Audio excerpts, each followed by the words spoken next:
ভাই সাকিব খান যেরকম তাণ্ডব চালাচ্ছে সোশ্যাল মিডিয়াতে, অবিশ্বাস্য তাণ্ডব। মানে দেখার পর আমি জাস্ট ছিটকে গেছি, সত্যি বলছি ছিটকে গেছি।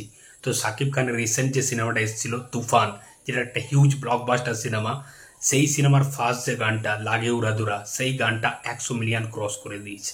ইয়েস ভাই, 100 মিলিয়ন ক্রস করে দিয়েছে একটা বাংলা গান। এটা ভাবা যায়? মানে জাস্ট আমি বিশ্বাস করতে পারছি না। তাই এমনি এমনি বাংলাদেশের মানুষ তাকে number one star, megastar, superstar এই ট্যাগগুলো দেয়নি। সত্যি সে সেটারই যোগ্য, সে মেগাস্টার হওয়ারই যোগ্য। তো সাকিব খান যেরকম তাণ্ডব চালাচ্ছে ভাই, মানে তার ফার্স্ট যে সংটা তুফান সিনেমার লাগে উড়াদুরা, সেটা 100 মিলিয়ন ক্রস করে দিয়েছে। চরকি যে চ্যানেলটা আছে ইউটিউবে, সেই চ্যানেলে 100 মিলিয়ন ক্রস করে দিয়েছে কোনো বাংলা গান। মানে আমাদের কলকাতা ইন্ডাস্ট্রির দেবজিৎ যে বড় সুপারস্টারগুলো আছে, তাদেরও কোনো গান কিন্তু 100 মিলিয়নের কাছাকাছি নেই। সেই জায়গায় দাঁড়িয়ে সাকিব খানের গান 100 মিলিয়ন ক্রস করে দিয়েছে। মানে কি ফ্যান ফলোয়িং এই লোকটার, কি ক্রেজ! মানে আমাদের কলকাতার ইন্ডাস্ট্রির সব থেকে বড় প্রোডাকশন হাউস এসবিএফ, তারাও জানে যে এই মানুষটার কি ক্রেজ। তাই তারা তুফান সিনেমাতে প্রোডাকশন হাউস হিসাবে জয়েন্ট ছিল। মানে তারা জানে এই মানুষটার কি ফ্যান ফলোয়িং। সত্যি বলতে প্রত্যেকটা বাংলাদেশের মানুষ কিন্তু সাকিব খানকে ভালোবাসে, এটা কিন্তু একদম 100%। আর সাকিব খান প্রত্যেকটা বাংলাদেশের মানুষের মনে আছে। আর তার যেরকম ক্রেজ দেখতে পাচ্ছি, বিভৎস রকমের। তুফান সিনেমায় আর একটা পপুলার গান দুষ্টু কোকিল, এই গানটারও ভিউজ প্রায় 37 মিলিয়নের কাছাকাছি। সত্যি মানে ভাবা যায়? মানে ওই চ্যানেলগুলার, চরকি বা এসবিএফ, এই চ্যানেলগুলোর এতটা সাবস্ক্রাইবার নাই যতটা এই গানগুলোয় ভিউজ আসছে।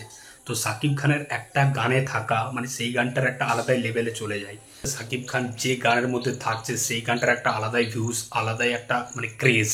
তুফান সিনেমার প্রত্যেকটা গান চার পাঁচটা সুপারহিট গান, সেটা দুষ্টু কোকিল হোক বা লাগে উড়াধুরা বা তুফানের টাইটেল ট্র্যাক ফেসে যায়, আসবে আমার দিন, প্রত্যেকটা গান 2024-এর one of the best song আমার মনে হয়েছে তুফান সিনেমার প্রত্যেকটা গান। আমার দারুণ লেগেছে গানগুলো।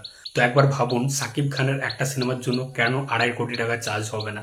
কেন সে 2.5 কোটি টাকা চার্জ করবে না? কারণ সে নিজেও জানে যে তার একটা প্রেজেন্টে, তার একটা ঝলকে যে কালেকশনটা আনবে, বাংলা সিনেমার কোনো অ্যাক্টার সেই কালেকশনটা আনতে পারবে না রিসেন্ট টাইমে দাঁড়িয়ে, আমার মনে হয়।